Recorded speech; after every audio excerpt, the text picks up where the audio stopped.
Hey everyone, if you're using Windows 11 and want a powerful tool for screenshots, screen recording, GIFs, and file sharing, ShareX is one of the best free options available.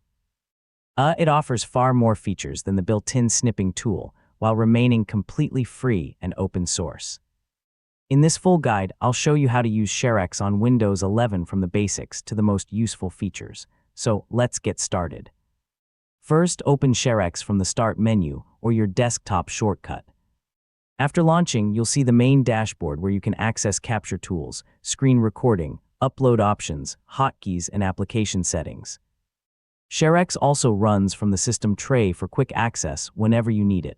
Next, click the Capture menu. From here you can take a region screenshot, capture the entire screen, select a specific window, or even create a scrolling screenshot of a long web page. Yeah, the region capture mode is the one most people use every day because it's fast and flexible. Need to create a tutorial or record your desktop. Open Capture again and choose Screen Recording or Screen Recording, GIF. If this is your first recording, ShareX may ask you to download the required recording components.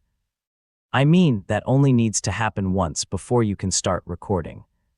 After capturing an image, you can open the built-in image editor to crop, annotate, blur sensitive information, add arrows, text, or other markup before saving or sharing the file. This lets you finish most edits without opening another application. To make ShareX fit your workflow, explore application settings, task settings, and hotkey settings. Here you can change the save location, assign keyboard shortcuts, configure uploads, and customize what happens after every capture. Yeah, spending a few minutes here can save you a lot of time later.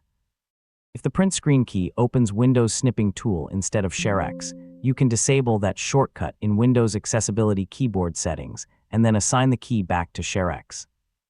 This helps avoid shortcut conflicts on Windows 11, and that's how to use ShareX on Windows 11. Once you learn the basics and customize a few settings, ShareX becomes an incredibly powerful tool for screenshots, screen recordings, annotations, and file sharing. Thanks for watching, and I'll see you in the next tutorial.